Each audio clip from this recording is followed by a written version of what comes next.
ନୂଆଖାଇ ପର୍ବ ପାଇଁ ସେପ୍ଟେମ୍ବର 9କୁ ଛୁଟି ଘୋଷଣା କଲେ ରାଜ୍ୟ ସରକାର। ଓଡ଼ିଶାର ଗଣପର୍ବ ନୂଆଖାଇ ଉପଲକ୍ଷେ ସେପ୍ଟେମ୍ବର 9 ତାରିଖକୁ ଛୁଟି ଘୋଷଣା କରିଛନ୍ତି ରାଜ୍ୟ ସରକାର। ଏହି ବର୍ଷ ନୂଆଖାଇ ପର୍ବ ସେପ୍ଟେମ୍ବର 8 ତାରିଖରେ ପଡୁଥିବା ହେତୁ ଏହାର ପରଦିନ ମାନେ 9 ତାରିଖ ସୋମବାରକୁ ଛୁଟି ଘୋଷଣା କରାଯାଇଛି। ପଶ୍ଚିମ ଓଡ଼ିଶାର ଗଣପର୍ବ ନୂଆଖାଇକୁ ପ୍ରତିବର୍ଷ ଜାତି, ଧର୍ମ, ବର୍ଣ୍ଣ ନିର୍ବିଶେଷରେ ସମସ୍ତେ ଆନନ୍ଦ ଉଲ୍ଲାସରେ ପାଳନ କରିଥାନ୍ତି। ତେବେ ଏହି ବର୍ଷ ପ୍ରତିବର୍ଷ ଭଳି ସମସ୍ତ ସରକାରୀ କାର୍ଯ୍ୟାଳୟ ଏବଂ ମାଜିଷ୍ଟ୍ରିଆଲ କୋର୍ଟ ସହ ସମସ୍ତ ଶିକ୍ଷାନୁଷ୍ଠାନ ମଧ୍ୟ ବନ୍ଦ ରହିବ। ଆରମ୍ଭ ହେଲା ସୁଭଦ୍ରା ଯୋଜନା ପାଇଁ ଅନଲାଇନ୍ ଆବେଦନ। ବହୁ ପ୍ରତୀକ୍ଷିତ ସୁଭଦ୍ରା ଯୋଜନା ପାଇଁ ପଞ୍ଜୀକରଣ ଆରମ୍ଭ ହେଲା। ଆପ୍ଲାଏ ନିମନ୍ତେ ଅଙ୍ଗନବାଡ଼ି କେନ୍ଦ୍ର, ବ୍ଲକ, ମୋ ସେବା କେନ୍ଦ୍ରରେ ମାଗଣାରେ ଫର୍ମ ମିଳିବ। ଆବେଦନକାରୀ ଫର୍ମ ପୂରଣ କରି ମୋ ସେବା କେନ୍ଦ୍ରମାନଙ୍କରେ ଦାଖଲ କରିବେ। ଏହି ଯୋଜନା ଅଧୀନରେ 21ରୁ 60 ବର୍ଷ ମହିଳା ଆର୍ଥିକ ସହାୟତା ମିଳିବ। ପ୍ରତିବର୍ଷ ରାକ୍ଷୀ ପୂର୍ଣ୍ଣିମା ଓ ମହିଳା ଦିବସରେ ଏହି ଟଙ୍କା ପ୍ରଦାନ କରାଯିବ। ଆସନ୍ତା 5 ବର୍ଷ ପର୍ଯ୍ୟନ୍ତ ଏହି ସହାୟତା ରାଶି ମିଳିବ। ଏହି ଯୋଜନାରେ ରାଜ୍ୟର 1 କୋଟିରୁ ଅଧିକ ମହିଳା ଉପକୃତ ହେବେ ବୋଲି ମୁଖ୍ୟମନ୍ତ୍ରୀ କହିଛନ୍ତି। ଏ ବିଷୟରେ ଅଧିକ ଜାଣିବାକୁ ହେଲେ ଆପଣ ମହିଳା ଓ ଶିଶୁ ବିକାଶ ପକ୍ଷରୁ 14678 ଟୋଲ୍ ଫ୍ରି ନମ୍ବରକୁ ଡାଏଲ କରିପାରିବେ। ଏହି ନମ୍ବର ସକାଳ 6ଟାରୁ ରାତି 10ଟା ପର୍ଯ୍ୟନ୍ତ ଉପଲବ୍ଧ ରହିବ। ନିଶା ଦେଇ ଲୁଟିନେଲେ 11 କୋଟି ଟଙ୍କାର ଆଇଫୋନ୍।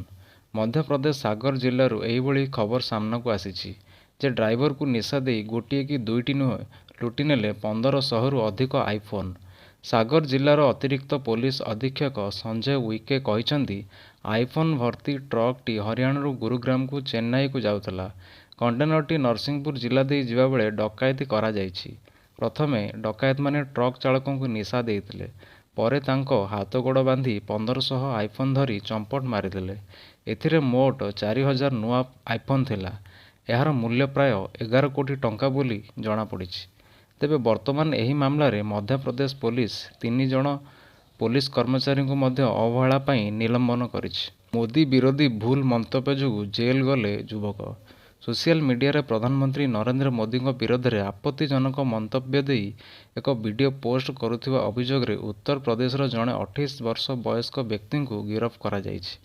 ତେବେ ଯୁବକଙ୍କୁ ଧାରା 352 ଏବଂ 353 ଅନୁଯାୟୀ ଏଫ୍ଆଇଆର୍ ଦିଆଯାଇଥିବା ଜଣାପଡ଼ିଛି। ଏହା ପଛରେ କ'ଣ ଉଦ୍ଦେଶ୍ୟ ରହିଛି, ଏନେଇ ଉତ୍ତରପ୍ରଦେଶ ପୋଲିସ ତଦନ୍ତ ଜାରି ରଖିଛି। ଲଞ୍ଚ ହେବାକୁ ଯାଉଛି ବାଜାଜ ହାଉସିଂ ଫାଇନାନ୍ସର ଆଇପିଓ। ବାଜାଜ ହାଉସିଂ ଫାଇନାନ୍ସର ଆଇପିଓ 2 ସେପ୍ଟେମ୍ବରରେ ଖୋଲୁଛି। ଦୀର୍ଘ ସମୟ ପରେ ଆସୁଥିବା କମ୍ପାନୀର ଆଇପିଓର ଆକାର 6560 କୋଟି ଟଙ୍କା। ଅର୍ଥାତ୍ ଏହି ସମସ୍ୟା ମାଧ୍ୟମରେ କମ୍ପାନୀ 6560 କୋଟି ଟଙ୍କା ଜମା କରିବାକୁ ଯୋଜନା କରିଛି। ଏହି ଆଇପିଓ ସୋମବାର 9 ସେପ୍ଟେମ୍ବରରୁ ବୁଧବାର 11 ସେପ୍ଟେମ୍ବର ପର୍ଯ୍ୟନ୍ତ ସଦସ୍ୟତା ପାଇଁ ଖୋଲା ରହିବ। ଆଙ୍କର୍ସ ଯଥା ବଡ଼ ନିବେଶକମାନେ ଇସ୍ୟୁ ଖୋଲିବାର ଗୋଟିଏ ଦିନ ପୂର୍ବରୁ ଶୁକ୍ରବାର ସେପ୍ଟେମ୍ବର 6ରେ ଟେଣ୍ଡର କରିବାକୁ ସମର୍ଥ ହେବେ। ହାଉସିଂ ଫାଇନାନ୍ସର କମ୍ପାନୀର ରେଡ୍ ହେରିଂ ପ୍ରସ୍ପେକ୍ଟସ୍ ଆର୍ଏଚ୍ପିକୁ ବର୍ଣ୍ଣନା କରି ନ୍ୟୁଜ୍ ଏଜେନ୍ସି ପିଟିଆଇ ଭାଷା ରବିବାର ଦିନ ଏହି ସୂଚନା ଦେଇଥିବାର ଜଣାପଡ଼ିଛି। ପିଏମ୍ ଉଷା ଯୋଜନାରେ ଏବେ ଓଡ଼ିଶା ପାଇବ 500 କୋଟି ଟଙ୍କା। ମହାବିଦ୍ୟାଳୟ ଏବଂ ବିଶ୍ୱବିଦ୍ୟାଳୟରେ ଭିତ୍ତିଭୂମି ବିକାଶ ସହ ଗବେଷଣା ଏବଂ ଦକ୍ଷତା ବିକାଶ ଦିଗରେ ଖର୍ଚ୍ଚ ହେବ ଏହି ଅର୍ଥ। 1 କୋଟି ପିଲା ଏହାର ଫାଇଦା ଉଠାଇ ପାରିବେ। କେନ୍ଦ୍ର ଶିକ୍ଷାମନ୍ତ୍ରୀ ଧର୍ମେନ୍ଦ୍ର ପ୍ରଧାନ କହିଛନ୍ତି, ପୂର୍ବ ସରକାରଙ୍କ ଆନ୍ତରିକତା ଅଭାବ ଯୋଗୁଁ 3 ବର୍ଷ ହେବ ରାଜ୍ୟରେ ଏହି ଯୋଜନା ଲାଗୁ ହୋଇପାରିନଥିଲା।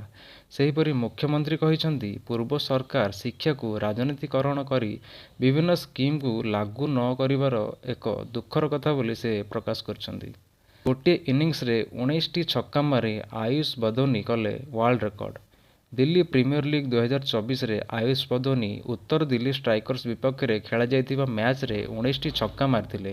ଏହି କାରଣରୁ ସେ ଏଷ୍ଟୋନିଆ ସାହିଲ ଚୌହାନ ଏବଂ ୱେଷ୍ଟଇଣ୍ଡିଜ୍ ମହାନ ଖେଳାଳି କ୍ରିସ୍ ଗେଲଙ୍କ ଦ୍ୱାରା ଏକ ଇନିଂସରେ ସର୍ବାଧିକ 6ଟି ଛକା ମାରିବାର ରେକର୍ଡ ମଧ୍ୟ ଭାଙ୍ଗିଥିଲେ।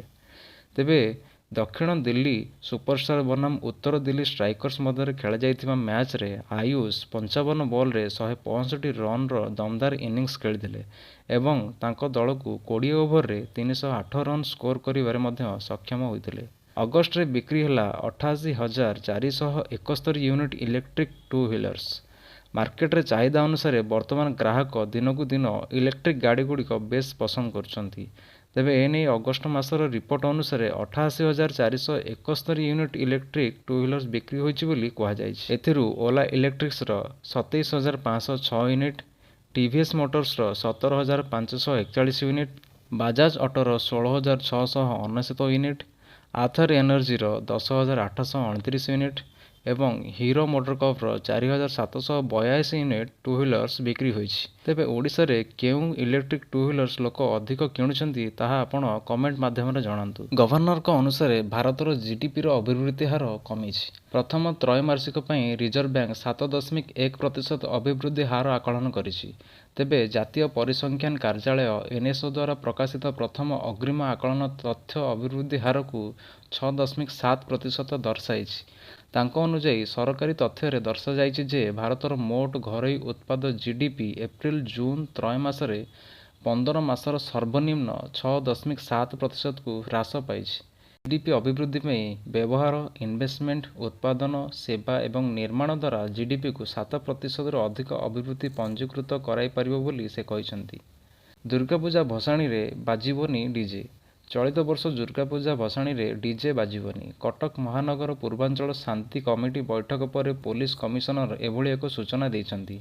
ଆସନ୍ତା ଅକ୍ଟୋବର 14ରେ ଦଶହରା ଭସାଣୀ ହେବାକୁ ଥିବା ବେଳେ ଡିଜେକୁ ବାରଣ କରାଯାଇଛି। ତେବେ ରାତି 12ଟା ଯାଏଁ ସାଂସ୍କୃତିକ କାର୍ଯ୍ୟକ୍ରମ ଚାଲିପାରିବ ବୋଲି ଅନୁମତି ଦେଇଛନ୍ତି ପୋଲିସ କମିଶନର। ତେବେ ଭସାଣୀ ଶୋଭାଯାତ୍ରାରେ କେବଳ 6ଟି ବକ୍ସ ବଜାଯାଇପାରିବ।